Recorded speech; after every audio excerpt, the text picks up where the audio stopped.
Praise the Lord. கர்த்தர் நல்லவர், கர்த்தர் நல்லவர், கர்த்தர் நல்லவர். ஆண்டவருடைய நாமத்துக்கு மகிமையும் கிருபையும் தயவும் மாட்சிமையும் வல்லமையும் உண்டாவதாக. நாம் நேற்றைய தினத்திலிருந்து பேதுருவின் வாழ்க்கை வரலாற்றை குறித்து நாம் பார்த்து வருகிறோம். அதிலே ஆண்டவருடைய பெரிதான இரக்கங்களை முன்னிட்டு நேற்றைய தினத்திலே பேதுருவின் பெயர்களை குறித்த ஒரு சிறு பகுதியையும், அதை தொடர்ந்து பேதுருவின் தகப்பனாராகிய யோனாவை குறித்தும் பல காரியங்களை அறிந்து கொள்ள ஆண்டவர் நமக்கு கிருபையும் தயையும் செய்தார். அது அநேகருக்கு நன்மைக்கும் பிரயோஜனத்துக்கும் ஏதுவாய் இருந்திருக்கும் என்று சொல்லி விசுவாசிக்கிறேன். நேற்றைக்கு இரவுக்கரு ஜெபத்திலே பேதுருவின் வாழ்க்கை வரலாற்றை கேட்ட ஒரு தேவ பிள்ளையினிடத்தில் இன்றைக்கு பேசிக் கொண்டிருந்தேன். அப்போ சந்தோஷமா பேசிக் கொண்டிருந்தார்கள். அப்போ நான் திடீரென்று கேட்டேன், நேற்றைக்கு என்ன வேத பாடம் என்று. உடனே சொன்னார்கள் பேதுருவின் வாழ்க்கை வரலாறு. அப்புறம் அதுல சில சொல்லுங்க சொன்னேன்.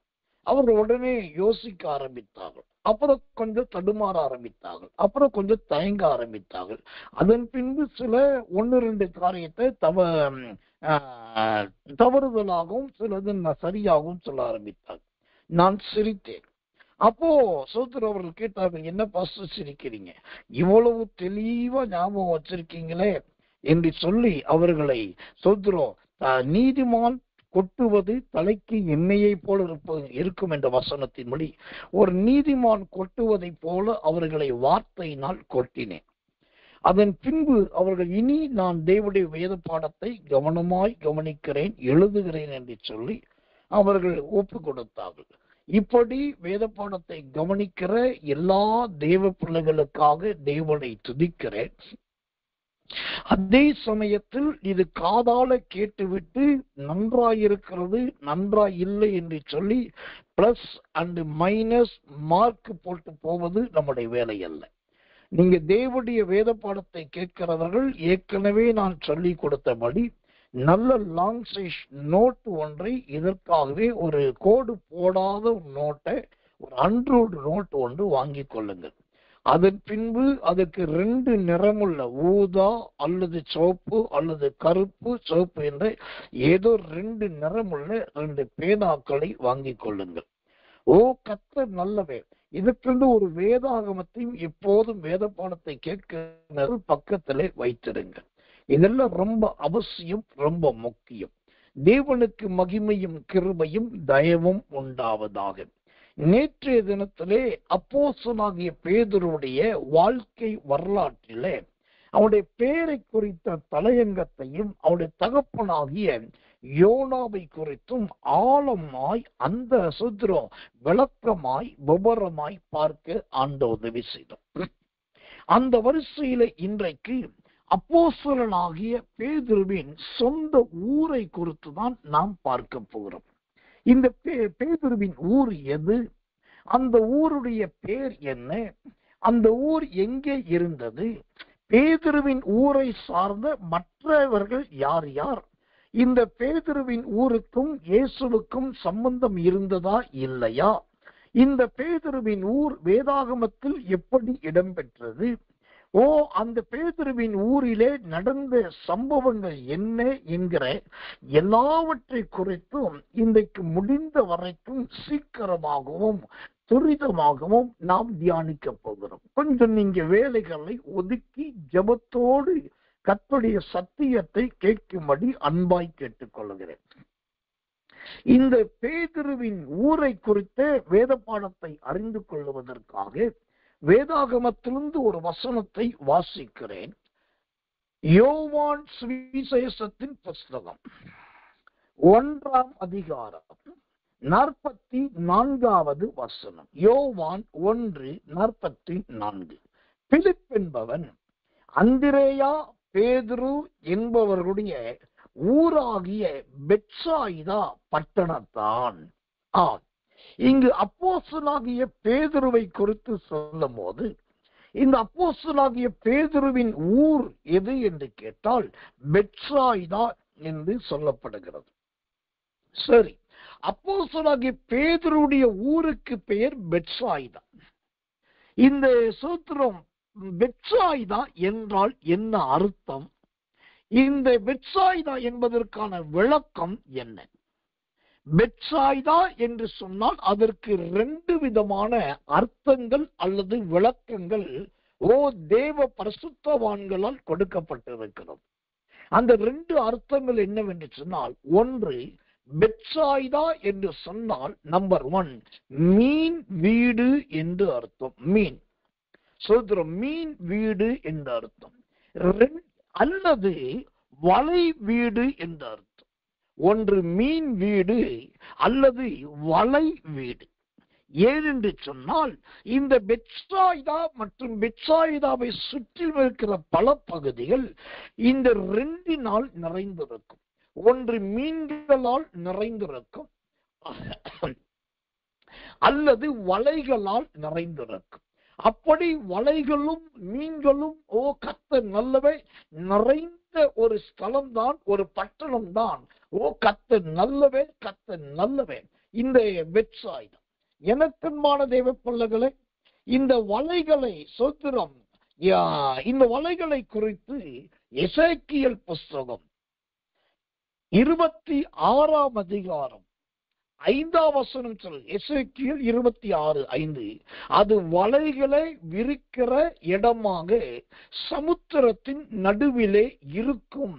நான் இதை சொன்னேன் என்று கர்த்தராகிய ஆண்டவர், அது ஜாதிகளுக்கு கொள்ளையாகும்.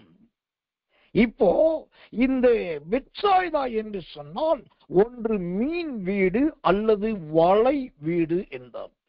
இந்த வலையை குறித்து தான் இங்கு வாசிக்கிறோம், அது வலை விரிக்கிற இடமாக இருக்கும் என்று.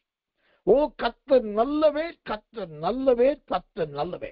அது மாத்திரமல்ல, இந்த பெத்சாயிதா என்று சொன்னால் மீன்கள் என்று சொல்லி மீன் வீடு என்று சொன்னேன். இந்த மீன் வீடு என்பதை குறித்து வேதத்திலே கர்த்தர் நல்ல ஒரு வசனத்தை உங்களுக்கு வாசிக்கிறேன். யோவான் சுவிசேஷம் 21ஆம் அதிகாரம் 11வது வசனம். யோவான் 21:11 சொல்லுகிறது, சீமோன் பேதுரு படவில் ஏறி 153 பெரிய மீன்களால் நிறைந்த வலையை கரையில் இழுத்தான். இத்தனை மீன்கள் இருந்தும் வலை கிழிந்து போகவில்லை. அப்போ 153 பெரிய மீனுள்ள வலையை இழுத்தது யாருன்னா இங்க சீமோன் பேதுரு என்று பார்க்கிறோம். அந்த பேதுரு இருந்த அந்த பெத்சாயிதாவிலே நல்ல வலைகளும் இருந்தது, மீன்களும் இருந்தது. இங்க ஒரு வார்த்தை நீங்க கவனிக்கணும். பெத்சாயிதா என்று சொன்னால் ஒன்று மீன் வீடு அல்லது வலை வீடு. அப்போ இது மீனையும் வலையையும் குறிக்கிறது. அப்ப மீன் என்றால் எதை குறிக்கிறது? அது கிறிஸ்துவுக்குள் ரட்சிக்கப்படுகிற ஆத்துமாக்களை குறிக்கிறது. வலை என்பது எதை குறிக்கிறது?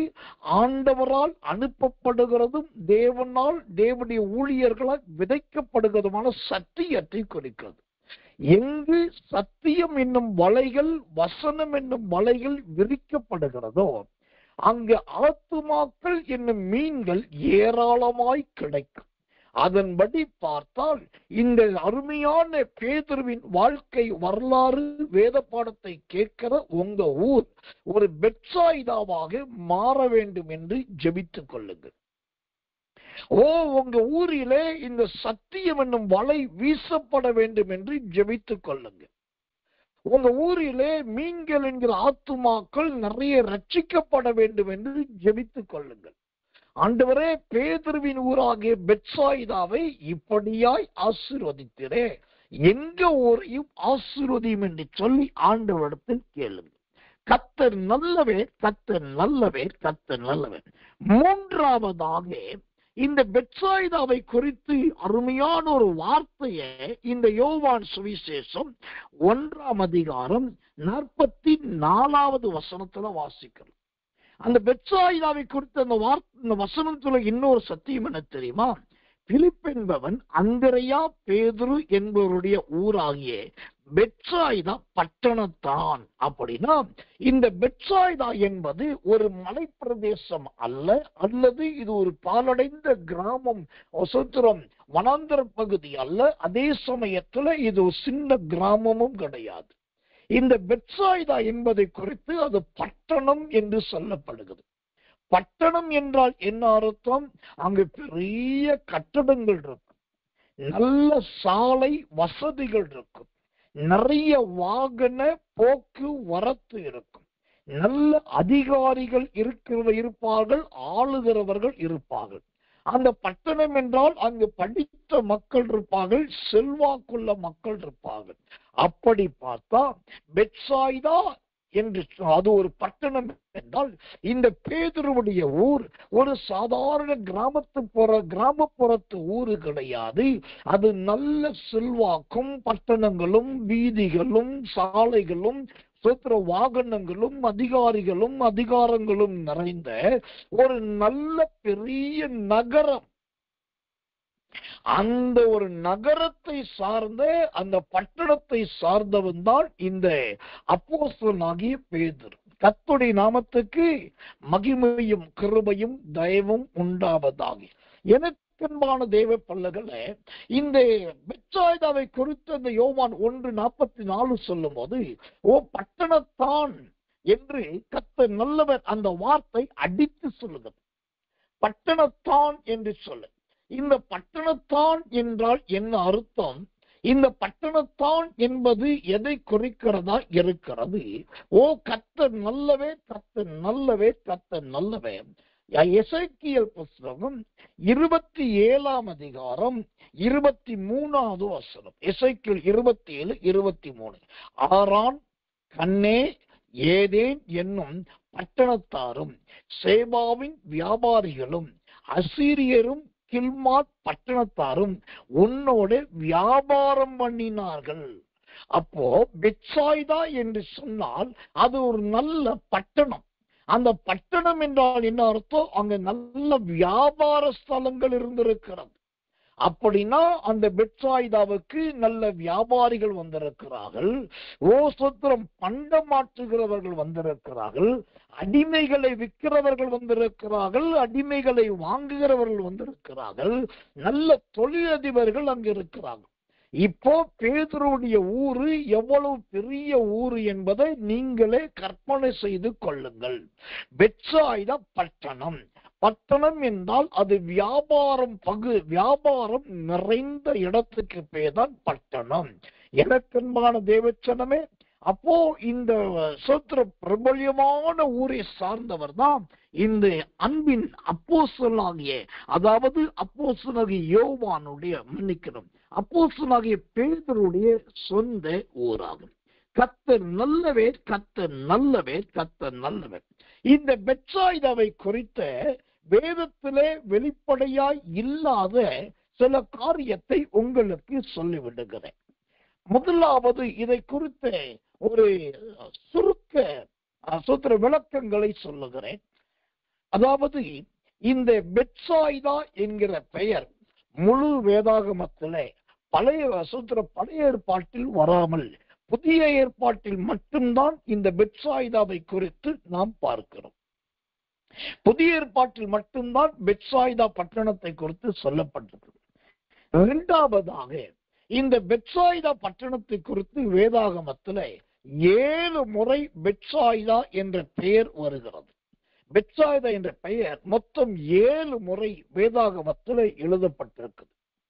அதை தவிர இந்த பெத்சாய்தா என்கிற பெயர் முழு வேதாகமத்துல 4 புஸ்தகங்கள் எழுதப்பட்டிருக்கு. 4 புஸ்தகத்தில் அந்த பெத்சாய்தா என்கிற பெயரை தாங்கிய அந்த 4 புஸ்தகங்கள் எது என்று சொன்னால், நம்பர் 1 மத்தேயு, நம்பர் 2 மார்க்கு, நம்பர் 3 லூக்கா, நம்பர் 4 யோவான். இந்த மத்தேயு, மார்க்கு, லூக்கா, யோவான், இந்த 4 புஸ்தகத்துல இந்த பெத்சாய்தாவை குறித்த பெயர் அங்கு தாங்கப்பட்டிருக்கிறது, எழுதப்பட்டிருக்கிறது. அது மாத்திரமல்ல, இந்த பெத்சாய்தா என்கிற பெயர் எத்தனை வசனத்துல எழுதியிருக்கு அப்படின்னா மொத்தம் 7 வசனத்துல தான் இந்த பெத்சாய்தா என்கிற பெயர் வருகிறது. மொத்தம் 7 வசனத்துல.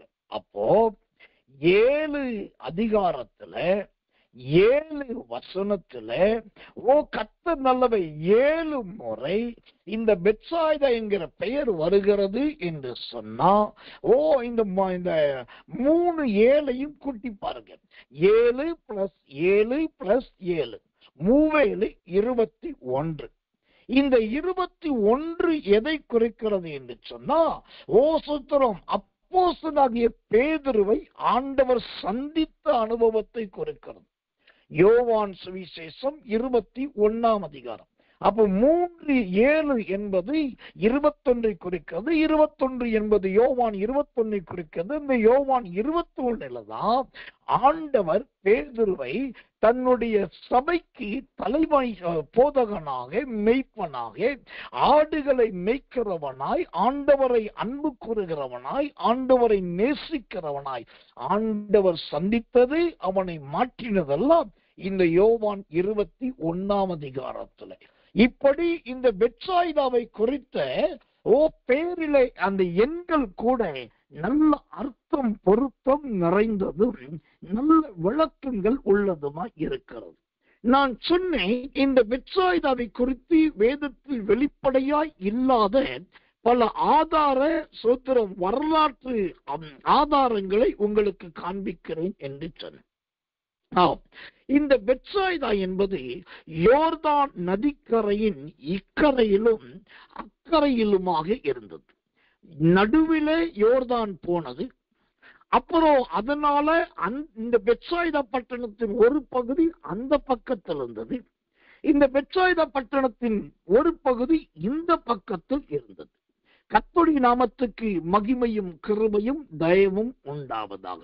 இப்போ இந்த பெத்சாய்தா பட்டணம் யோர்தானின் இந்த பக்கத்திலும் அந்த பக்கத்திலும் இருந்ததுனால அன்றைக்கிருந்த யூதர்களும் ரோமர்களும் இந்த பெத்சாய்தாவை எப்படி அழைத்தார்கள் என்று சொன்னால், மேல் பக்க பெத்சாய்தா என்றும் கீழ்பக்க பெத்சாய்தா என்றும் அழைத்தார்கள். மேல் பக்க பெத்சாய்தா. எனக்குமான தேவ பிள்ளைகள, இந்த பெத்சாய்தாவை குறித்து இவ்வளவு சோத்திரம் தெளிவாக கர்த்தருடைய நாமத்துக்கு மகிமை உண்டாவதாக எழுதப்பட்டிருக்கிறது. அல்லது இந்த சோத்திரம் இந்த கர்த்தர் நல்லவே பெத்சாய்தாவை குறித்து இவ்வளவு ஆதாரங்கள் இன்றைக்கும் இருக்கிறது என்று சொன்னால், நாம் எந்த அளவுக்கு சோத்திரம் இந்த மேல் பக்க அல்லது கீழ்பக்க பெத்சாய்தாவை குறித்து அறிந்து கொள்ள வேண்டும். கர்த்தருடைய நாமத்துக்கு மகிமையும் கிருபையும் தயவும் மாட்சிமையும் உண்டாவதாக. அப்ப இந்த மேல் பக்க பெத்சாய்தா அல்லது மேல் பக்கம் என்பது சோத்திரம் எதை காண்பிக்கிறதா இருக்கிறது? நல்ல வரிசையை காண்பிக்கிறதா இருக்கிறது. கர்த்தர் நல்லவே, கர்த்தர் நல்ல. எசேக்கியேல் புஸ்தகம் 41ஆம் அதிகாரம் 6ஆம் வசனம் சொல்லுகிறது. எசேக்கியேல் 41:6 மேல் பக்க கட்டான வரிசையாக அப்படின்னு பார்க்கிறோம். அப்போ இந்த மேல் பக்கம் என்பது நல்ல ஒரு வரிசையை காண்பிக்கிறதா இருக்கிறது. அப்போ கீழ்பக்க பெத்சாய்தா என்றால் அந்த கீழ்பக்கம் எதை குறிக்கிறது? அது கிறிஸ்தவர்களுக்குள், கிறிஸ்துவின் பிள்ளைகளுக்குள் காணப்பட வேண்டிய தாழ்மையை குறிக்கிறதா இருக்கிறது.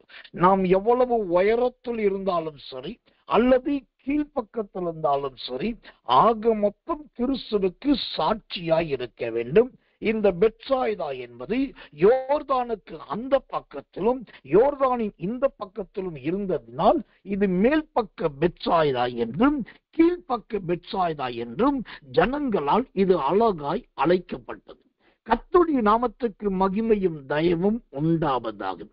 அது மாத்திரமல்ல, இந்த பெத்சாய்தா பட்டணம் எங்கே இருந்தது என்று சொன்னால் அது கலிலேயா தேசத்திலே இருந்ததாக. கர்த்தர் நல்லவே, கர்த்தர் நல்லவே. இந்த கலிலேயா தேசத்துலதான் இந்த பெத்சாய்தா இருந்ததாக நாம் வேதத்திலே பார்க்கலாம். கர்த்தருடைய நாமத்துக்கு மகிமை உண்டாவதாக. அப்படி பார்த்தா இந்த பெத்சாய்தாவுக்கும் இந்த கலிலேயாவுக்கும் ஏக நல்ல தொடர்பு உண்டு. வாசிக்கிறேன். யோவான் சுவிசேஷத்தின் புஸ்தகம் 12ஆம் அதிகாரம் 21வது வசனம். யோவான் 12:21. அவர்கள் கலிலேயா நாட்டு பெத்சாய்தா ஊரானாகிய பிலிப்புவினிடத்தில் வந்து, ஐயா, இயேசுவை காண விரும்புகிறோம் என்று அவனை கேட்டுக்கொண்டார்கள். இந்த வசனம் சொல்லுகிறது கலிலேயா நாட்டு பெத்சாய்தா அப்படின்னாக்கா பேதுருவின் சொந்த ஊராகிய இந்த பெத்சாய்தா கலிலேயா நாட்டிலே இருந்திருக்கிறது. எனக்கன்பான தேவச்சனமே, இந்த கலிலேயாவை குறித்து சொல்லணும்னாக்கா அது ஒரு தனி வரலாறாகவும் சூத்திரம் நல்ல வரலாற்று ஆதாரங்கள் நிறைந்ததாகவும் இருக்கிறது. அப்ப இந்த கலிலேயாவை குறித்து ஒரு காரியத்தை உங்கள்கிட்ட நான் வேகமாய் சொல்லிவிடுகிறேன். எனக்கன்பான தேவச்சனமே, இந்த கலிலேயாவை குறித்து புதிய ஏற்பாட்டிலே நிறைய இடத்திலே காணப்படலாம். தேவனுடைய நாமத்துக்கு மகிமையும் கிருபையும் தயவும் உண்டாவதாக. லூக்கா சுவிசேஷத்தின் புஸ்தகம் 1ஆம் அதிகாரம் 26 மற்றும் 27வது வசனத்தை காண்பிக்கிறேன். லூக்கா 1:26, 27. 6ஆம் மாதத்திலே காபிரியல் என்னும் தூதன் கலிலேயாவில் உள்ள நாசரேத் என்னும் ஊரில் தாவீதின் வம்சத்தானாக யோசேப்பு என்கிற நாமமுள்ள புருஷனுக்கு நியமிக்கப்பட்டிருந்த ஒரு கன்னிகையினிடத்துக்கு தேவனாலே அனுப்பப்பட்டான். அந்த கன்னிகையின் பேர் மரியா. இப்போ இந்த பெத்சாய்தா பட்டணம் இருக்கிறது கலிலேயா நாட்டில். இந்த கலிலேயாவுக்கு என்ன ஸ்பெஷல் அப்படின்னா, இந்த கலிலேயாவை சேர்ந்தவன் தான் இயேசுவின் வளர்ப்பு தகப்பனாகிய யோசேப்பும் இயேசுவை பெற்றெடுத்த தாயாகிய மரியாளும். அல்லேலூயா. அப்போ பேதுருவின் ஊர் பெத்சாய்தா, ஆனா அது இருந்தது கலிலேயா. அந்த கலிலேயாவுக்கும் இயேசுவின் பிறப்புக்கும் ஒரு தொடர்பு இருக்குது என்று சொன்னால், அந்த கலிலேயாவை போலவே இயேசுவின் பிறப்புக்கும் அல்லது இயேசுவின் ஊழியத்துக்கும் இந்த பெத்சாய்தாவுக்கும் நல்ல தொடர்பு இருக்கிறது. நேற்றைக்கு நான் சொன்னேன், பேதுரு பிளஸ் தகப்பனாகிய யோனா பிளஸ் இயேசு என்று சொன்னேன். இடது பக்கத்திலே ஆண்டவர், வலது பக்கத்திலே பேதுரு, நடுவிலே யோவான் என்று சொன்னேன். அதே போல இன்றைக்கு சொல்லுகிறேன், ஒரு பக்கத்திலே கலிலேயா, மறுபக்கத்திலே பெத்சாய்தா, ரெண்டுக்கும் நடுவாகத்தான் இந்த பேதுரு இருக்கிறார். எனக்கன்பான தேவச்சனமே, அப்போ ஒரு ஊர் எப்படியோ அப்படியே அதனுடைய பெயர், ஒரு பெயர் எப்படியோ அப்படியே அதன் ஊர். ஊருக்கும் பெயருக்கும் இங்கு நிறைய தொடர்பு இருக்கிறதை நீங்கள் நன்றாய் கவனித்து அறியலாம். தேவனுக்கு மகிமையும் கிருபையும் தயவும் மாட்சிமையும் வல்லமையும் உண்டாவதாக. அப்போ இந்த பெத்சாய்தா எங்க இருக்குது? கலிலேயாவில் சொல்கிறோம், கலிலேயாவில் இருக்கிறது. தேவனுடைய நாமத்துக்கு மகிமை உண்டாவதாக. இந்த பெத்சாய்தாவை குறித்த இன்னும் சில முக்கியமான காரியங்களை உங்களுக்கு சொல்லுகிறேன். தேவனுக்கு மகிமை உண்டாவதாக.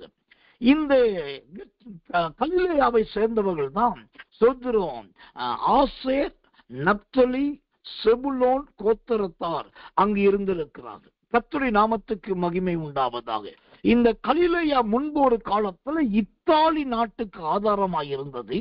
அந்த இத்தாலி நாட்டின் ஆதாரத்தின் கீழே வந்த இந்த கலிலேயாவிலே கர்த்தருடைய நாமத்துக்கு மகிமை உண்டாவதாக, ஆசேர் கோத்திரத்தாரும் நப்தலி கோத்திரத்தாரும் செபுலோன் கோத்திரத்தாரும், அதாவது யாக்கோபுடைய 3 வசோத்திர கோத்திரத்தார் இந்த இத்தாலி மன்னிக்கிறோம் இந்த கலிலேயா தேசத்துல இருந்தவர்களா இருக்கிறார்கள். அவர்களுடைய கோத்திரத்தார் இங்கு ஏராளமா இருந்திருக்கிறார்கள். அப்படியானால் இந்த கலிலேயாவிலே இந்த ஆசேர், நப்தலி, செபுலோன்லாம் இருந்திருக்கிறார்கள் என்று சொன்னால், இந்த பெத்சாய்தாவுக்கும் அவர்களுக்கும் கூட நல்ல ஒரு சம்பந்தம், நல்ல ஒரு உறவு இருந்திருக்கிறது.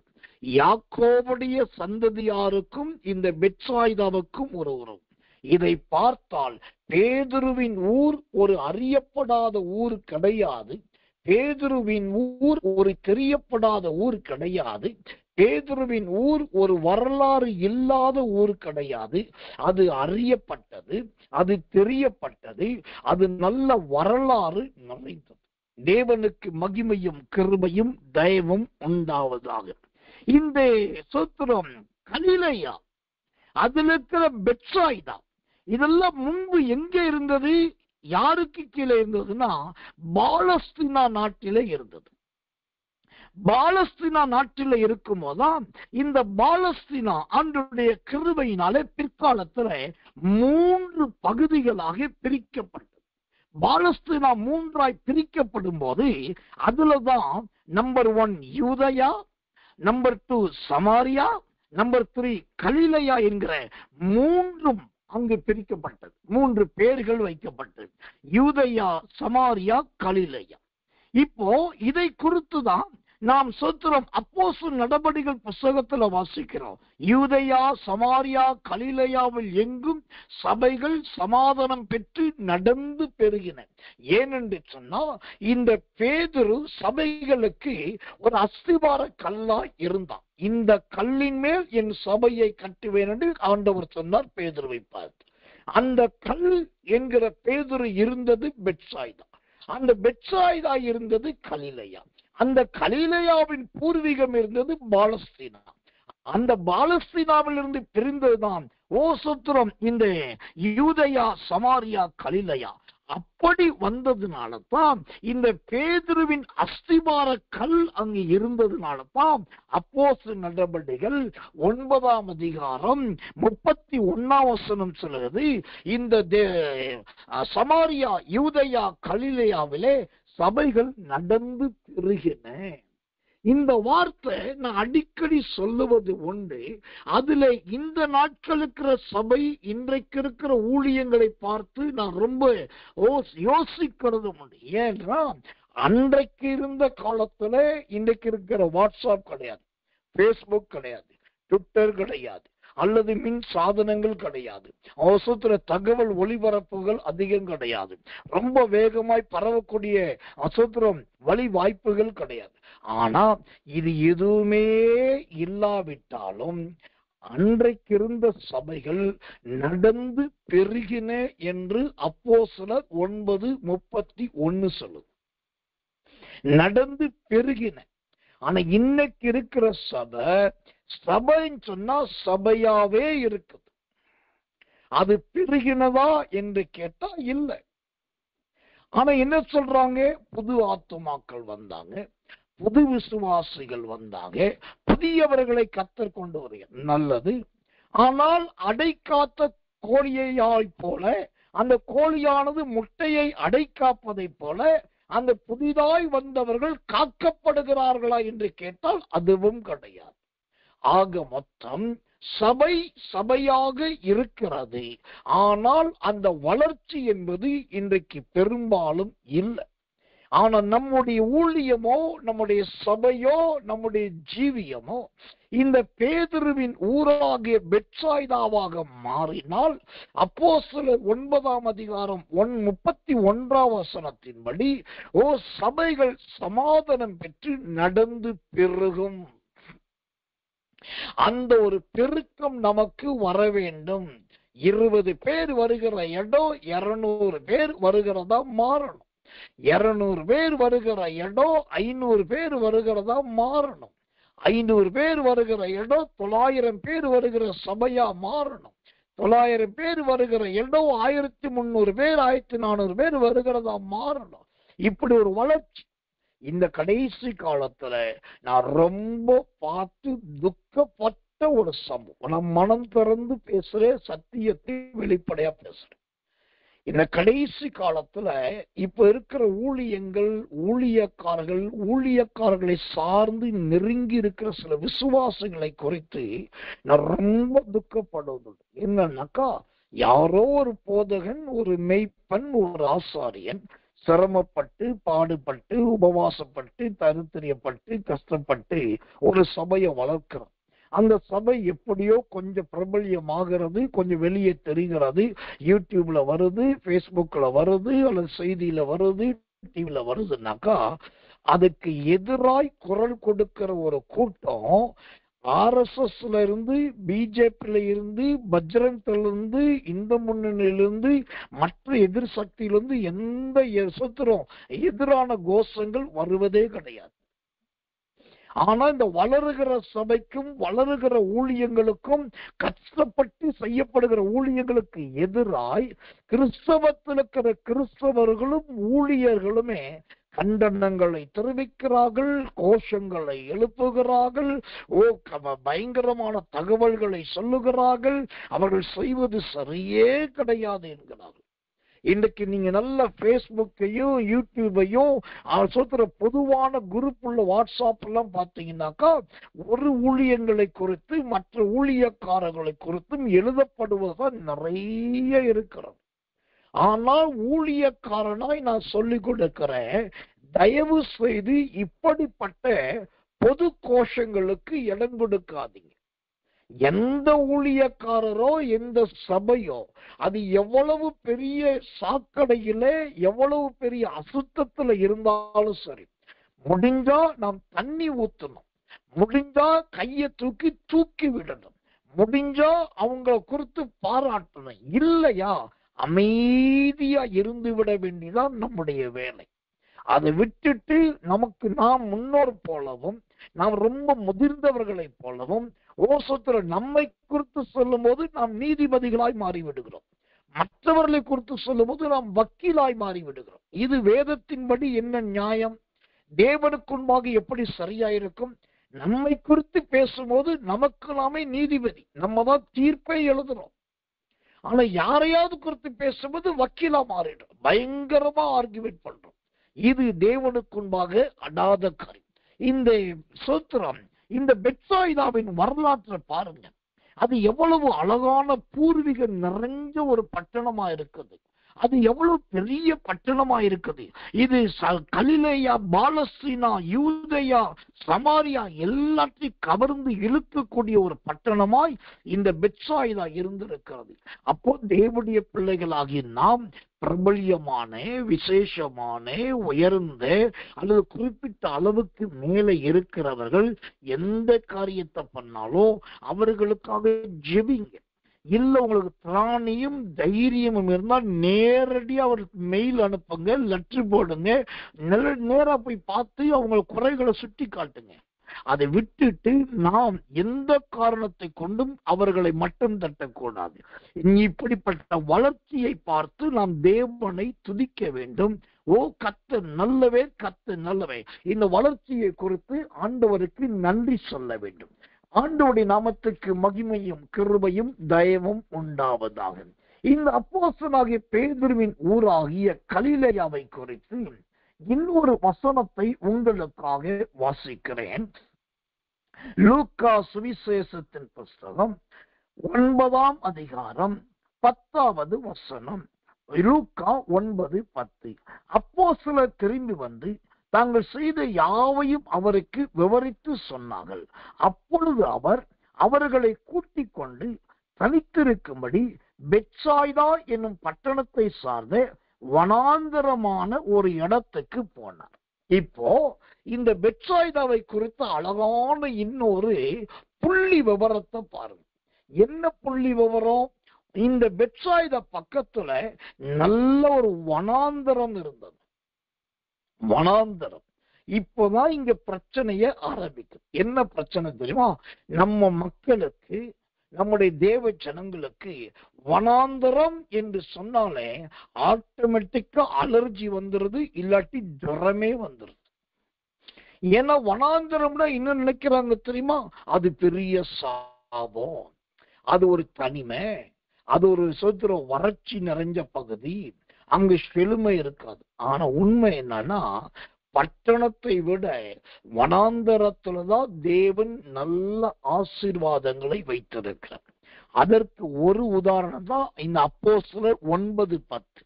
ஏன்னாக்கா அப்போஸ்தலர்கள் எல்லாம் திரும்பி வந்த உடனே அவங்க எல்லாம் நடந்த ஊழியத்தை குறித்து ஃபீட்பேக் கொடுக்கறாங்க, கமெண்ட்ஸ் கொடுக்கறாங்க, டெஸ்டிமனி, சாட்சியை சொல்றாங்க.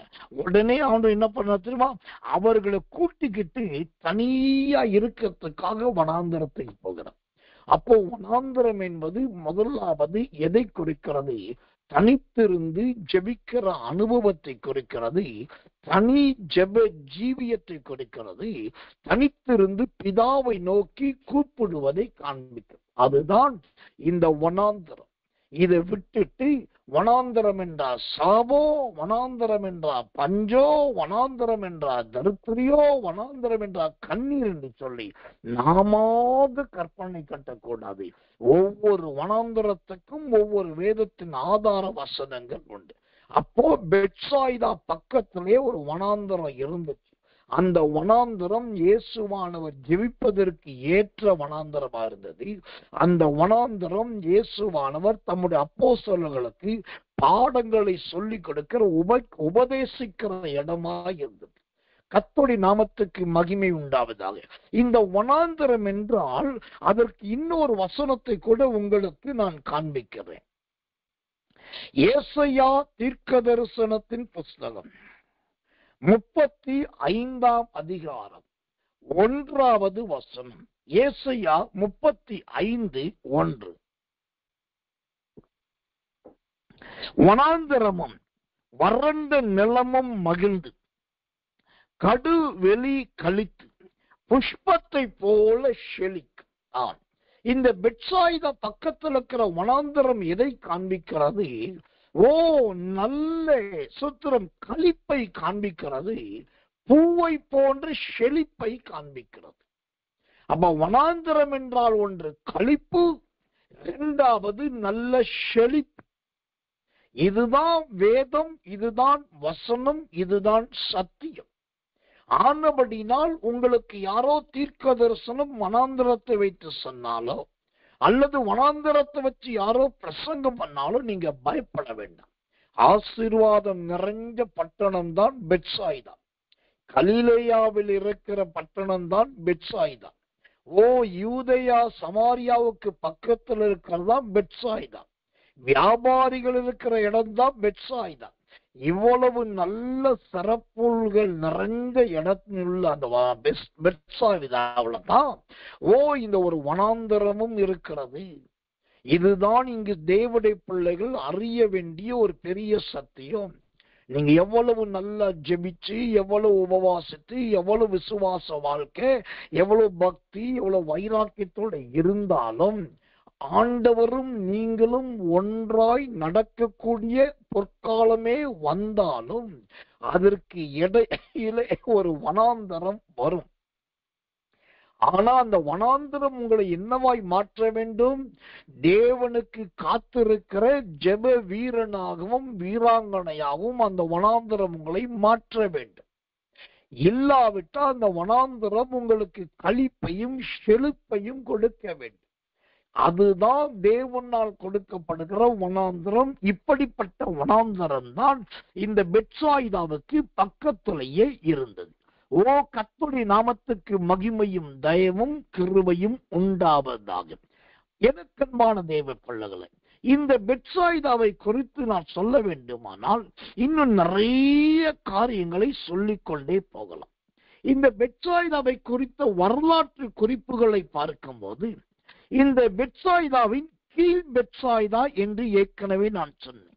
இந்த கீழ் பெத்சாயிதாவிலே திபேரியு ராயனுடைய ஓசத்திரம், அதாவது இந்த கீழ் பெத்சாயிதாவிலே ஏரோது பிலிப்பு என்கிற ராஜா வந்து அங்க புதுசா ஒரு பட்டணத்தை உருவாக்குறான். அந்த பட்டணத்தை உருவாக்கி அந்த சூத்திரம் ஏரோது பிலிப்பு உருவாக்கின பட்டணத்துக்கு திபேரியு ராயனுடைய மகளுடைய பெயர் ஓசத்திரம் பெஜூலியா. அந்த பெஜூலியாவுடைய பெயரை அந்த புது பட்டணத்துக்கு வைக்கிறோம். பெத்சாயிதா நல்ல ஒரு பட்டணம். அந்த பட்டணத்துல கீழ்பட்டணத்துல ஓசத்திரம் இந்த ஏரோது பிலிப்பு ஒரு புதுசா ஒரு பட்டணத்தை உருவாக்குறான். அந்த புது பட்டணத்துல திபேரியு ராயனுடைய மகளுடைய பெயரை கொண்டு போய் பெஜூலியா அந்த பெயரை அந்த புது பட்டணத்துக்கு அவன் வைத்ததாக இந்த பெத்சாயிதாவை குறித்த வரலாறும் வரலாற்று குறிப்புகளும் சொல்லுகிறது. அப்போ புதிதாய் உருவாக்கின பட்டணத்துக்கு அங்கு தேவனுடைய பெயரை வைக்கவில்லை, ஒரு ஸ்திரீயின் பெயர் வைக்கப்படுகிறது. அதனாலதான் ஒரு முறை ஆண்டவராகிய இயேசு சொன்னா, பெத்சாயிதாவே உனக்கு ஐயோ என்று சொன்னார். ஏன்னாக்கா அங்கே ஸ்தோத்திரம், தேவனுடைய நாமம் உயர்த்தப்பட வேண்டிய இடம், அப்போஸ்தலர்கள் கூட வேண்டிய இடம், இயேசு ஜெபிக்க வேண்டிய இடம், அநேகருக்கு போதிக்கப்பட வேண்டிய இடம். ஆனா அந்த இடத்துல ஸ்திரீகளுடைய கரைகளும் ஸ்திரீகள் சம்பந்தப்பட்ட பாவங்களும் பெருகிறபடினால்தான் ஒரு நாள் ஆண்டவர் சொன்னா, பெத்சாயிதாவே உனக்கு ஐயோ. கர்த்தருடைய நாமத்துக்கு மகிமையும் கிருபையும் தயவும் மாட்சிமையும் உண்டாவதாக. அப்போ இந்த ஐயோ என்று சொல்லக்கூடிய அந்த அனுபவம் நம்முடைய ஜீவியத்திலே ஒரு நாளும் வரக்கூடாது, வந்துவிடக்கூடாது. வாசிக்கிறேன், லூக்கா சுவிசேஷம் 10ஆம் அதிகாரம் 13வது வசனம். லூக்கா 10:13. கோரேசின் பட்டணமே உனக்கு ஐயோ, பெத்சாயிதா பட்டணமே உனக்கு ஐயோ. உங்களில் செய்யப்பட்ட பலத்த செய்கைகள் தீருவிலும் சீதோனிலும் செய்யப்பட்டு இருந்ததானால் அப்பொழுதே ரட்டுடுத்தி சாம்பலில் உட்கார்ந்து மனம் திரும்பி இருப்பார்கள். என்ன ஒரு வேதனையான செய்தி பாருங்க. இந்த பேதுருவின் சொந்த ஊராகிய பெத்சாயிதா தலை சிறந்து நல்ல சாட்சியோடு, நல்ல பேரோடு, நல்ல வரலாற்றோடு, நல்ல ஆதாரங்களோடு, நல்ல புகழ்ச்சியோடு போயிட்டு இருக்கும் போது ஏரோது பிலிப்பு என்கிற ஒரு ராஜா உள்ளே நுழைகிறார். அங்கே சோத்திரம் கர்த்தர் நல்ல திபேரியு ராயனுடைய மகளுடைய பேரை கொண்டாந்து வைக்கிறார். அதற்கு பின்புதான் அங்க சோத்திரம் தேவனுடைய கோபாக்கினை ஆரம்பிக்கிறது. இந்த செய்தியை கேட்கிற தேவ பிள்ளைகள்ல, நீங்க பேதுருவின் சொந்த ஊராகிய பெத்சாயிதாவை போல சிறப்பு வாய்ந்தவர்களாய், வரலாறு அறிந்தவர்களாய், பூர்வீகம் உள்ளவர்களாய், பேர் பெற்றவர்களாய், நல்ல அடையாள மார்க்கம் உள்ளவர்களாய் இருக்கலாம். ஆனா உங்களுக்குள் ஒரு ஏரோது பிலிப்பு என்கிறவன் நுழைகிறானா என்பதை கவனித்து பாருங்க. அவன் உங்க இடத்துல இன்னொரு பட்டணத்தை உருவாக்குறானா என்பதை கவனித்து பாருங்க. அப்படி உருவாக்கப்படுகிற பட்டணத்துக்கு அவன் தேவையில்லாத பேலியாட்களுடைய அல்லது காமஸ்திரிகளுடைய பெயர்களை வைக்கிறானா, அதனுடைய தொடர்பு உருவாக்குறானா என்பதை பாருங்க. உங்களுடைய ஆவிக்குரிய ஜீவியம் எவ்வளவு நல்லா இருந்தாலும் நீங்கள் கவனமாக இருக்க வேண்டியது ரொம்ப அவசியம். இல்லாவிட்டால் இந்த திபேரி ராயனுடைய மகள் பெஜூலியா உள்ளே நுழைந்ததை போல நிறைய பேர் வீட்டிலே வாழ்க்கையில பெஜூலியா நுழைந்து விடுவார்கள். பெஜூலியா நுழைவதற்கு நாம் இடம் கொடுக்கவே கூடாது. கர்த்தர் நல்லவே, கர்த்தர் நல்லவே, கர்த்தர் நல்லவே. இந்த பேதுருவின் சொந்த ஊராகிய பெத்சாயிதாவிலே பேதுரு மட்டுமே இந்த ஊருக்கு சொந்தக்காரன் கிடையாது. இந்த பேதுருவின் ஊராகிய பெத்சாயிதாவை சார்ந்த இன்னும் சில சீசர்களை குறித்து வேதம் நமக்கு கற்றுக் கொடுக்கிறது. யோவான் சுவிசேஷத்தின் புஸ்தகம் 12ஆம் அதிகாரம் 20 மற்றும் 21வது வசனம். யோவான் 12:20 மன்னிக்கணும் 21 மற்றும் 22 வசனங்களை வாசிக்கிறேன். அவர்கள் கலிலேயா நாட்டு பெத்சாயிதா ஊரானாகிய பிலிப்புவினிடத்தில் ஐயா இயேசுவை காண வேண்டும் என்று கேட்டுக்கொண்டார்கள். பிலிப்பு அதை அந்திரேயாவுக்கு அறிவித்தான். பின்பு அந்திரேயாவும் பிலிப்புவும் அதை இயேசுவுக்கு அறிவித்தார்கள். இப்போ இந்த பெத்சாயிதா என்கிற பட்டணம் பேதுருவின் சொந்த பட்டணமா இருந்தாலும் அங்கே பேதுரு மட்டும் இருக்கல, இயேசுவின் 12 அப்போஸ்தலர்கள ஒருவனாகிய பிலிப்புவும் மற்றொருவனாகிய, அதாவது பேதுருவின் சகோதரனாகிய அந்திரேயாவும் இதே சோதர பெத்சாயிதாவை சேர்ந்தவர்கள் தான். அப்போ இந்த பெத்சாயிதாவில சோத்திரம் பேதுரு இருந்திருக்கிறார், பிலிப்பு இருந்திருக்கிறார், அந்திரேயா இருந்திருக்கிறார். அப்போ இது எதை குறிக்கிறது? முப்பரினுள் சீக்கிரமாய் ஆறாது. எனக்கன்பான தேவ பிள்ளைகளே, இந்த அருமையான அனுபவம், இந்த அருமையான ஒரு ஐக்கியம், பேதுருவும் அந்திரேயாவும் பிலிப்பும் ஒருங்கே ஒருமனப்பட்டு கர்த்தருக்கு ஊழியம் செய்ததை போல, இன்றைக்கு இந்த கடைசி காலத்துல கணவனும் மனைவியும் மகளும் அல்லது கணவனும் மனைவியும் மகளும் சேர்ந்து ஒரு மனதோடு கர்த்தருடைய ஊழியத்தை செய்யணும். ஆனா இன்னைக்கு நிறைய இடத்துல ஊழியம் செய்கிற இடத்துல புருஷன் வேலை செய்தா மனைவி அதற்கு ஒப்பு கொடுப்பது கிடையாது. மனைவி ஊழியம் செய்தா அதை புருஷன் ஏற்றுக்கொள்வது கிடையாது. ஆனா இங்கு பேதுருவும் அந்திரேயாவும் பிலிப்பும் சேர்ந்தே ஊழியம் செய்திருக்கிறார்கள். இப்படிப்பட்ட ஒரு ஐக்கியமும் இப்படிப்பட்ட ஒரு ஒருமனப்பாடும் தேவனுடைய ஊழியத்தை செய்கிறவர்களுக்குள் கண்டிப்பாய் வர வேண்டும். அப்படிப்பட்ட முன்மாதிரி நம்முடைய ஜீவியத்திலே காணப்பட வேண்டும். கர்த்தர் நல்லவர், கர்த்தர் நல்லவர், கர்த்தர் நல்லவர். இதை தவிர இந்த அப்போஸ்தலனாகிய பேதுருவின் சொந்த ஊராகிய பெத்சாய்தாவை குறித்து இன்னும் ஒரு காரியத்தை சொல்லுகிறேன். மத்தேயு சுவிசேஷத்தின் புஸ்தகம் 9ஆம் அதிகாரம் 1வது வசனத்தை வாசிக்கிறேன். கர்த்தர் நல்லவர், கர்த்தர் நல்லவர். அப்பொழுது அவர் படவில் ஏறி இக்கரைப்பட்டு தம்முடைய பட்டணத்துக்கு வந்தார் என்று பார்க்கிறோம். ஓ, கர்த்தர் நல்லவர். இந்த சோத்திரம் இயேசு வந்த அந்த பட்டணமானது எதை குறிக்கிறதா இருக்குது? கப்பர்நகும். எனக்குமான தேவ பிள்ளைகளே, இந்த பெத்சாய்தாவுக்கு பக்கத்துலதான் கப்பர்நகும் பட்டணம் இருந்தது. பெத்சாய்தாவை குறித்து கூட நிறைய பேருக்கு தெரியாது. ஆனா இந்த கப்பர்நகுமை குறித்து ரொம்ப நன்றாகவே அநேகருக்கு தெரியும். வாசிக்கிறேன். மத்தேயு சுவிசேஷம் 8ஆம் அதிகாரம் 5வது வசனம். இயேசு கப்பர்நகுமில் பிரவேசித்த போது 100க்கு அதிபதி ஒருவன் அவரிடத்தில் வந்தான். கர்த்தருடைய நாமத்துக்கு மகிமையும் கிருபையும் தயவும் உண்டாவதாக. அப்போ இந்த பிரபல்யமான பேர் பெற்ற ஆண்டவன் நிறைய ஊழியம் செய்த அந்த கப்பர்நகும் எங்கே இருந்தது என்று சொன்னால், அந்த கப்பர்நகமும் இந்த பெத்சாய்தாவுக்கு பக்கத்துலதான் இருந்தது. இந்த பெத்சாய்தாவில் ஊழியம் செய்கிறவர்கள் கப்பர்நகுமுக்கு போவார்கள். கப்பர்நகுமில் ஊழியம் செய்தவர்கள் கர்த்தர் பெத்சாய்தாவுக்கு வருவார்கள். இப்படி பெத்சாய்தாவும் கப்பர்நகமும் நல்ல நெருக்கமான ஒரு பட்டணமாய் இருந்திருக்கிறது. கர்த்தருடைய நாமத்துக்கு மகிமையும் கிருபையும் தயவும் மாட்சிமையும் வல்லமையும் உண்டாவதாக. அது மாத்திரமல்ல, ஓசுத்திரம் இந்த கப்பர்நகும் எங்க இருந்ததுன்னா கலிலேயா கடலுக்கு வடமேற்கில் இருந்தது. இந்த கப்பர்நகும் என்பது ஒரு கப்பல் நகரம் என்று வரலாறு சொல்லுகிறது.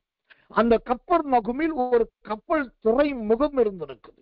அந்த துறைமுகத்துல பல நாடுகளுக்கும் பல பட்டணங்களுக்கும் அல்லது பல தூர இடங்களுக்கு போகிற நிறைய கப்பல்கள் வந்து நிற்கக்கூடிய இடமாக இந்த கப்பர்நகும் இருந்திருக்குது. அப்போ பெத்சாய்தாவில மீனும் வலையும் கிடைச்சது உண்மைன்னா, இந்த கப்பர்நகுமிலே நல்ல கப்பல்கள் இருந்திருக்கிறது. தேவனுடைய நாமத்துக்கு மகிமையும் கிருபையும் தயவும் உண்டாவதாக. இன்னும் நான் சொல்லணும்னா, இந்த பேதுருவின் சொந்த ஊராகிய பெத்சாய்தா, அப்புறம் பக்கத்துல கப்பர்நகும். இந்த பெத்சாய்தாவிலையும் இந்த கப்பர்நகும்ல தான் ஆண்டவர் நிறைய அற்புதங்களை செய்திருக்கிறார். தேவனுக்கு மகிமையும் கிருபையும் தயவும் உண்டாவதாக. அவர் கலிலேய சுதந்திர கானாவூர்லதான் அற்புதம் செய்தார் என்று இன்னைக்கு நிறைய பேர் பேசுறாங்க. கானாவூர் அற்புதம் மட்டும்தான் எல்லாருடைய கண்ணுக்கு தெரியுது. அவர் கானாவூருக்கு போனாரு, கல்யாணத்துக்கு போனாரு, தண்ணிய எடுத்தாரு, திராட்சரசமா மாற்றினாரு, குறைவை நீக்கினாருன்னு சொல்லி கானாவூர் அற்புதத்தை மட்டுமே பேசிக் கொண்டிருக்கிறார்கள். ஆனால் நல்ல வேதத்தை போதிக்கிறவர்கள், நல்ல வேதத்தின்படி ஜெபிக்கிறவர்கள், ஓ சோத்திரம், இந்த சோத்திரம் வெறும் கானாவூரத்தை குறித்து மட்டும் கொட்டடிக்கிறவர்களா இராதபடிக்கு அவர்கள் இந்த கப்பர்நகுமை திரும்பி பார்ப்பாங்க, இந்த பெத்சாய்தாவை திரும்பி பார்ப்பாங்க. இது எல்லாம் ரொம்ப முக்கியமான ஒன்று. கர்த்தர் நல்லவர், கர்த்தர் நல்லவர், கர்த்தர் நல்லவர். இந்த பெத்சாய்தா பக்கத்துல ஒரு வனாந்திரம் இருந்ததாக ஏற்கனவே நான் சொன்னேன். இந்த பெத்சாய்தா வனாந்தரத்தை மையமா வச்சுதான் ஆண்டவராகிய இயேசு கிறிஸ்து ஒரு பெரிய அற்புதம் செஞ்சார். அந்த பெரிய அற்புதம் என்ன? மார்க்கு சுவிசேஷத்தின் புஸ்தகம் 6ஆம் அதிகாரம், கர்த்தர் நல்லவர், கர்த்தர் நல்லவர், 34வது வசனம் முதல் 43வது வசனம் வரைக்கும். மார்க்கு 6ஆம் அதிகாரம் 34 முதல் 43ஆம் வசனம் வரைக்கும். இத நீங்க படிச்சு பார்த்தீங்கன்னா, இந்த பெத்சாய்தா பக்கத்துல இருந்த இந்த சூத்திரம் வனாந்திரத்துல வச்சுதான் 5000 பேருக்கு ஆண்டவர் போஜனம் கொடுத்தார், அப்பத்தையும் மீன்களையும் கொடுத்தார் என்று பார்க்கிறோம். கர்த்தருடைய நாமத்துக்கு மகிமையும் கிருபையும் தயவும் உண்டாவதாக. எனக்கன்பான தேவ பிள்ளைகளை வாசிக்கிறேன். மார்க்கு சுவிசேஷம் 6ஆம் அதிகாரம் 43, 42, 43, 44. எல்லாரும் சாப்பிட்டு திருப்தி அடைந்தார்கள். மேலும் அப்பங்களிலும் மீன்களிலும் மீதியான துணிக்கைகளை 12 கூடை நிறைய எடுத்தார்கள். அப்பம் சாப்பிட்ட புருஷர் ஏறக்குறைய 5000 பேராய் இருந்தார்கள். இந்த 5000 பேருக்குரிய பெரிய அற்புதத்தை செய்த இந்த ஊழியம் எங்க நடந்துச்சுன்னா, இந்த பேதுருவின் சொந்த ஊராகிய அந்த வசோதர பெத்சாய்தா பக்கத்துல இருக்கிற வனாந்தரத்துல. எனக்கு அன்பான தேவ பிள்ளைகள, இங்க ஒரு சத்தியத்தை நான் சொல்லிதான் ஆகணும். அந்த சத்தியத்தை நீங்க கேட்டுதான் ஆகணும். என்னவென்று சொன்னா, நீங்கள் இந்த அப்போஸ்தலனாகிய பேதுருவை போல அவரை பின்பற்றுகிற மகனாக, அவருடைய சத்தியத்தை பேசுகிற மகளாக, அவருக்காக ஜீவனையும் கொடுக்கிற ஒப்பு கொடுக்கிற கர்த்தருடைய பிள்ளைகளா நீங்க மாறி உங்க ஊர்ல வாழுவீங்கன்னா, உங்க நிமித்தமாக உங்க ஊர்லயும் ஆண்டவர் அற்புதம் செய்வார். அந்த 5000 பேர் போல அநேகர் ரட்சிக்கப்பட வைப்பார். உங்க ஊர்ல இருக்கிறவர்களுக்கு அப்பத்தையும் கொடுப்பார், மீனையும் கொடுப்பார். அதே ஊர்ல மீத துணிக்கைகளை 12 கூடையும் எடுப்பார். இது தேவனுடைய ஜனங்கள் இருக்கிற பட்டணத்துக்கு ஆண்டவர் கொடுக்கிற ஆசீர்வாதம். சாலமோன் இருந்தது எருசலேம். அந்த எருசலேம்ல சாலமோன் இருந்ததுனாலேயே பல தேசத்து மரங்கள் வந்தது, பல தேசத்து குரங்குகள் வந்தது, பல தேசத்து புடவைகள் வந்தது, பல தேசத்து ஓப்பீரின் தங்கம் வந்தது. இந்த பல தேசத்து ஆசீர்வாதங்கள் எருசலேமுக்கு வந்தது எப்படின்னா, அங்கு தேவனால் தெரிந்து கொள்ளப்பட்ட ஒரு சாலமோன் இருந்ததுனால. அதே போல நீங்க இருக்கிற இடம் இந்த பெத்சாய்தாவை போல, நல்ல சாலமோனை போல தெரிந்து கொள்ளப்பட்ட ஒரு தேவ மனுஷனா, தேவ மனுஷியா, ஆசீர்வாதத்தின் பாத்திரமா நீங்க விளங்கினீங்கன்னா, இந்த 5000 பேருக்குரிய அற்புதத்தை செய்த ஆண்டவன் உங்க ஊர்லயும் கண்டிப்பாய் செய்வார், கட்டாயம் செய்வார். கர்த்தர் நல்லவர், கர்த்தர் நல்லவர், கர்த்தர் நல்லவர்.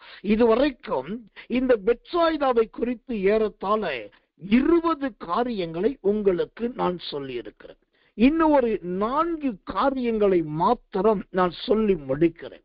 இந்த பெத்சாய்தாவை குறித்து சொல்லணும்னாக்கா, இந்த பெத்சாய்தாவில இயேசு ஊழியம் செய்யும் போது ஒரு பெரிய மனமாற்றம் ஏற்பட்டது. என்ன மனமாற்றம் தெரியுமா? யோவான் சுவிசேஷத்தின் புஸ்தகம் 12ஆம் அதிகாரம் 20 முதல் 30 வரைக்கும் நீங்கள் வாசித்து பார்த்தால், யோவான் சுவிசேஷம் 12ஆம் அதிகாரம் 20ஆம் வசனம் முதல் 30ஆம் வசனம் வரைக்கும் நீங்க வாசித்து பார்த்தீங்கன்னா, அங்கு கிரேக்கர்கள் இயேசுவை பார்க்க வந்தார்கள். இந்த கிரேக்கர்கள் வந்து பிலிப்புவினிடத்திலும் அந்திரேயாவினிடத்திலும் சொல்லுகிறார்கள், நாங்கள் இயேசுவை பார்க்க வேண்டும் என்று. அப்படி இயேசுவை பார்க்க வருகிறோம் சொன்ன தகவல் அவருக்கு சொல்லப்பட்டது. அப்படி கர்த்தர் அளவர் கிரேக்கர்கள் வந்து பார்த்த இடம்தான் இந்த பெத்சாய்தா. இப்போ ஏன் கிரேக்கர்கள் இங்க முக்கியத்துவப்படுத்தப்படுகிறார்கள் சொன்னால், கிரேக்கர்கள் என்று சொன்னாலே அவர்கள் சோத்திரம் பிடிவாதக்காரர்கள், சோத்திரம் முரட்டாட்டம் உள்ளவர்கள். அப்படிப்பட்டவர்கள் தான் இந்த கிரேக்கர்கள். தேவனுக்கு மகிமையும் தயவும் கிருபையும் உண்டாவதாக. எனக்கன்பான தேவ பிள்ளைகளே, அப்படி முரட்டாட்டமும் பிடிவாதமும் நிறைந்த அந்த கிரேக்கர்கள் இந்த பெத்சாய்தாவில் இயேசு இருக்கும் போது அவரை பார்க்க வந்தார்கள். பார்க்க வந்த போது அதன் மூலமாய் அவர்களுக்குள் பெரிய ஒரு மனம் மாற்றம் ஏற்பட்டது.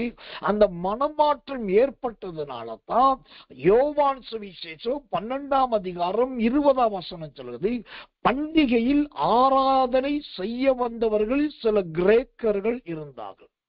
கீழ்ப்படியாதவர்களாயிருந்த கிரேக்கர்கள், எதிர்த்து பேசுகிறவர்களாயிருந்த கிரேக்கர்கள், பிடிவாதக்காரர்களாயிருந்த கிரேக்கர்கள் இப்ப பண்டிகைக்கு வருகிறவர்களாய் மாறிவிட்டார்கள், ஆராதனை செய்கிறவர்களாய் மாறிவிட்டார்கள்.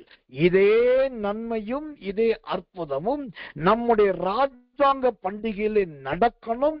நம்முடைய ராஜாங்க பண்டிகையிலே இது நடக்கும் என்று நான் விசுவாசிக்கிறேன். சரி, இந்த பெத்சாய்தாவிலே இயேசு ஊழியம் செய்த போது இந்த கிரேக்கர்கள் வந்து பார்த்தார்களே, அதனால இயேசுவுக்கு என்ன லாபம்னாக்கா, அந்த யோவான் சுவிசேஷம் 12ஆம் அதிகாரம் கர்த்தர் நல்லவை 23ஆம் வசனம் சொல்லுகிறது, அப்பொழுது இயேசு அவர்களை நோக்கி, மனுஷகுமாரன் மகிமைப்படும்படியான வேளை வந்தது. அல்லேலூயா. இந்த கிரேக்கருடைய மனம் திரும்புதலும், இந்த கிரேக்கருடைய ஆராதனை முறையும், இந்த கிரேக்கருடைய பண்டிகை கொண்டாடுதலும் ஆண்டவருக்கு மகிமையாய் போய் முடிந்தது. இன்னைக்கு நம்ம ஊழியத்தை சார்ந்தவர்கள் அல்லது நம்ம கூட்டத்துல பங்கு பெற சிலரே கேட்கிறாங்க, அது என்ன பண்டிகை? அப்படி ஒரு பண்டிகை வைக்கணும் பைபிள்ல இருக்குதா? பண்டிகை வச்சாதான் ஆண்டவருக்கு பிடிக்குமா? அந்த பண்டிகை இருந்தா ஆண்டவருக்கு சாட்சின்னு பைபிள்ல எங்க இருக்குன்னு கேட்கிறாங்க. இங்க பைபிள் சொல்லுது, யோவான் 12ஆம் அதிகாரம் 20ஆம் வசனம் 23ஆம் வசனம் சொல்லுது, ஓசத்துல அந்த பண்டிகைக்கு கிரேக்கர்கள் வந்தார்கள், அந்த பண்டிகையிலே ஆராதனை செய்தார்கள், அதனால் மனுஷகுமாரன் மகிமைப்பட்டார். எடக்கு மடக்கான கேள்வி, குறுக்கு நெடுக்கான கேள்வி, மதீனமான கேள்விகளை ஞானமாய் கேட்க நினைத்து கொண்டு கேட்க கூடாது. அதற்கு முன்பாக வேதத்தை வாசிக்க வேண்டும். வேதத்தில் நம்ம கேட்க போகிற கேள்விக்கு பதில் இருக்கிறதா இல்லையா என்று தெரிந்து கொள்ள வேண்டும். அதை விட்டுட்டு தேவனுடைய ஊழியத்துக்கோ தேவனுடைய பண்டிகைகளுக்கோ தேவனுடைய ஊழியக்காரர்களுக்கு எதிராக முறுமுறுக்கிறதோ, வார்த்தைகளை விடுவதோ, பேசுவதோ, கோல் மூட்டுவதோ, பகை ஏற்படுத்துவதோ அது தேவனுக்கு அடாத காரியம். யாருக்கு தெரியும், ஒரு ராஜாங்க பண்டிகையிலே இப்படிப்பட்ட கிரேக்கர்கள் மனம் திரும்பலாம். ஒரு ராஜாங்க பண்டிகையிலே இப்படிப்பட்ட கிரேக்கர்கள் பண்டிகைக்கு சொந்தக்காரர்களாய் மாறலாம். ஒரு ராஜாங்க பண்டிகையிலே இப்படிப்பட்ட கிரேக்கர்கள் வந்து ஆராதனை செய்கிறவர்களாய் மாறலாம். அதெல்லாம் ஆண்டுடைய கிரியை. அப்ப பெத்சாய்தாவில் இருக்கும் போது தான் இங்கு சொல்கிறோம், கிரேக்கர்கள் பிடிவாதக்காரர்கள், எதிர்பேசுகிறவர்கள், கடின இருதயத்தால் அருமையாய் மனம் திரும்பினார்கள். எனக்கன்பான தேவ பிள்ளைகளே, இந்த கடைசி காலத்திலே மனம் திரும்புதல் என்பதே மாய்மால உபதேசமாய் போய்கொண்டிருக்கிறது. மனம் திரும்புதல் என்பது தேவையில்லை என்று போதிக்கிற வேண்டிய உபதேசத்திலே நாட்களும் ஊழியங்களும் போயிட்டு இருக்கு. ஆனா இந்த மனம் திரும்புதல் என்பதுதான் பூமியின் துவக்கம் முதல் கடைசி வரைக்கும் பிரசங்கிக்கப்பட வேண்டிய சத்தியம். இப்போ இயேசுவானவரின் ஊழியத்துல இந்த கிரேக்கர்கள் வந்து அந்த பெத்சாய்தா பட்டணத்தை சார்ந்த பிலிப்புவினிடத்திலும் அந்திரேயாவிடத்தில் கேட்டு இயேசுவை கண்டதுனால அவர்கள் நல்ல பண்டிகைக்கு உரியவர்களாய் மாறினார்கள். அவர்கள் நல்ல ஆராதிக்கிறவர்களாய் மாறினார்கள். கர்த்தர் நல்லவர், கர்த்தர் நல்லவர், கர்த்தர் நல்லவர். கடைசியாய் இந்த பெத்சாய்தாவை குறித்து ஒரு அற்புதத்தை சொல்லி நான் முடிக்கிறேன். இந்த பெத்சாய்தாவில் நடந்த ஒரு அற்புதம், மாற்கு சுவிசேஷத்தின் புஸ்தகம் 8ஆம் அதிகாரம் 20 முதல் 26வது வசனங்கள். மாற்கு சுவிசேஷம் 8ஆம் அதிகாரம் 20 முதல் 26வது வசனங்கள். அதுல பார்க்கிறோம், அங்கு கண் தெரியாத ஒரு பார்வையற்ற ஒரு மனுஷன் இருந்திருக்கிறான். இந்த பார்வையற்ற மனுஷனுடைய வாழ்க்கையில கர்த்தர் நல்லவை, அவனுக்கு பார்வை கிடைத்தது இந்த பெத்சாயிதாவிலே வைத்து. கர்த்தர் நல்லவை, இந்த பார்வை கிடைத்த உடனே சோத்திரம் அவனுடைய பார்வை 3 விதத்திலே தெரிந்ததாக வேதம் சொல்லுகிறது. 3 விதத்திலே சோத்திரம். இந்த 3 விதத்தை போல என்று சொன்னால் சோத்திரம், அந்த எந்த 3 விதத்திலே அவனுடைய பார்வை தெரிந்தது அவனை குறித்து வேதம் தெளிவாய் சொல்லுகிறது.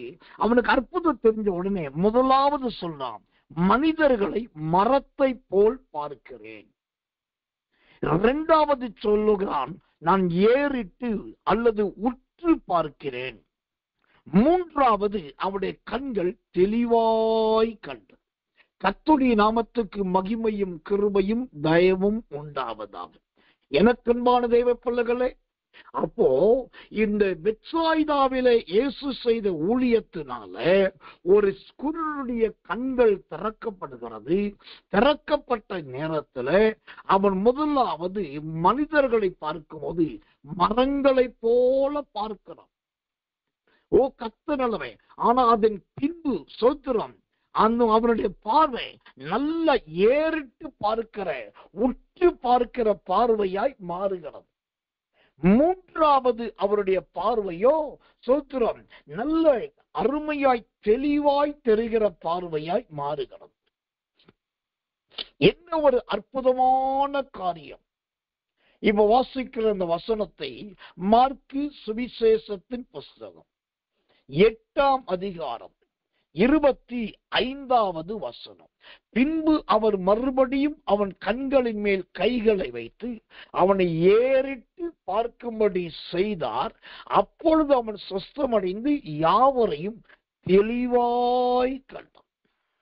முதலாவது மரத்தை போல பார்த்தவன், 2வது ஏறிட்டு பார்த்தவன், 3வது தெளிவாய் பார்க்கிறான். இப்போ இந்த பார்வையற்றவருடைய பார்வை 3 விதத்தில் மாறினது எதை குறிக்கிறது? இந்த பெத்சாயிதாவின் 3 காலங்களை குறிக்கிறது. அவன் எப்படி முதலாவது மனிதர்களை மரத்தை போல் பார்த்தானோ, அதே போல இந்த பெத்சாயிதா என்பது பல பட்டணங்களில் இதுவும் ஒரு பட்டணம் என்கிற வரிசையில தான் இருந்தது. 2வது அந்த பார்வையடைந்த மனுஷன் ஏறிட்டு அல்லது உற்று பார்த்ததை போல இயேசு கிறிஸ்துவின் நாட்களில் தான் இந்த பெத்சாயிதா பட்டணம் எல்லாராலும் உற்று பார்க்கப்படுகிற பட்டணமாய் மாறினது. 3வது அந்த பார்வையற்றவன் தெளிவாய் கண்டதை போல இன்றைக்கு பரிசுத்த வேதாகமத்திலேயே இந்த பெத்சாயிதாவை குறித்து நிறைய எழுதப்பட்டு நிறைய வேத பண்டிதர்கள், வேத அறிஞர்கள், வேதாகம மாணவர்கள், வேதாகம மாணவிகள், வேதாகம போதகர்கள் இந்த பெத்சாயிதாவை குறித்து தெளிவாய் போதிக்கிறார்கள், தெளிவாய் தெரிந்து கொள்ளுகிறார்கள். ஒரு சாதாரண அப்போஸ்தலனாகிய பேதுருவின் சொந்த ஊர் பெத்சாயிதா. அதற்குள் எவ்வளவு வரலாறு இருக்கிறது, எவ்வளவு ஆதாரங்கள் இருக்கிறது, எவ்வளவு புவியியல் அறிவியல் இருக்கிறது. இந்த பெத்சாயிதாவை வைத்து ஆண்டவர் எவ்வளவு அற்புத அடையாளங்களை செய்திருக்கிறார். இப்ப நான் கடைசியா சொல்றேன், இந்த மார்க்கு சுவிசேஷம் 8ஆம் அதிகாரம் 25ஆம் வசனத்துல அந்த பார்வை அடைந்தவனுடைய பார்வை எப்படி 3 விதத்துல கொஞ்சம் கொஞ்சமா மாற்றம் அடைஞ்சதோ, அதே போல கடந்த காலத்திலே நீங்கள் ஓசோத்திரை மரத்தை போல பார்க்கிறவர்களாய் இருந்திருக்கலாம். இந்த காலத்தில் நீங்கள் ஏறிட்டு பார்க்கிறவர்களாய், அதாவது உற்று பார்க்கிறவர்களாய் இருக்கலாம். ஆனா கர்த்தருடைய ஊழியக்காரனாகவும் ஒரு மெய்ப்பனாகவும் போதகனாகவும் சொல்லுகிறேன், இனிமேல் ஆண்டவர் உங்களை தெளிவாய் பார்க்கிற மகனாக, தெளிவாய் பார்க்கிற மகளாக கர்த்தர் மாற்ற போகிறார்.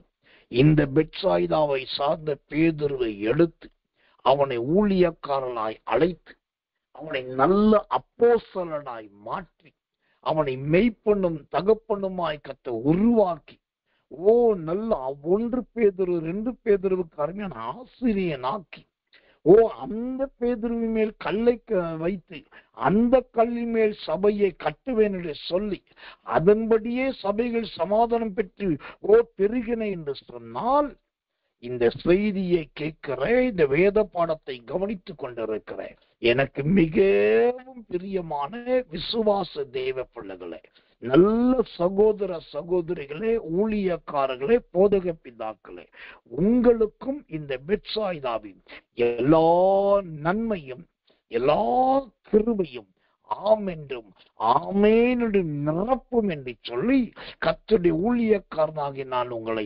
இருதயத்தின் ஆழத்திலிருந்து ஆசீர்வதிக்கிறேன்.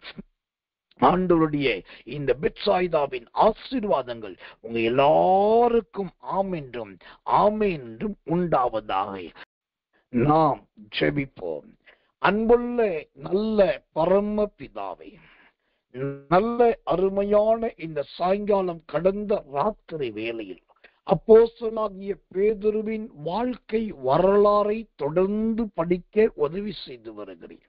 அதில் 2ஆம் பகுதியான இன்றைக்கு அந்த அப்போஸ்தலனாகிய பேதுருவின் வாழ்க்கை வரலாற்றிலே அவனுடைய ஊராகிய பெத்சாய்தாவை குறித்து நிறைய காரியங்களை கற்றுக்கொள்ள, இப்படி இருக்கிறதா என்று அறிந்து கொள்ள உதவி செய்து இந்த வேத பாடத்தை போதிக்கிறவனும் இந்த வேத பாடத்தை சொல்லிக் கொடுக்கிறவனுமாய் இந்த சிறியவனும் எளியவனுமாகிய அடியானை நீ தெரிந்தெடுத்ததற்காக நன்றி. இன்னும் உன் வேதத்தை நிறைய ஆழங்கள் எடுத்து ஜனங்களுக்கு விளங்க காட்ட கர்த்தர் தயவு செய்யும். இரவில் உடைய பிள்ளைகளுக்கு நல்ல 5 நித்திரை தாரும். அதிகாலை இருட்டோட ஜெபத்தில் கலந்து கொண்டு நல்ல தீர்க்க தரிசனங்களையும் வசனங்களையும் வெளிப்பாடுகளை பெற்றுக்கொள்ள தேவன் தாமே உதவி செய்வீராக. தாழ்த்தி ஒப்புவிக்கிறோம். இயேசுவின் ரத்தம் ஜெயம். இயேசுவின் நாமத்தில் ஜெபிக்கிறோம் நல்ல பிதாவே. ஆமென், ஆமென், ஆமென்.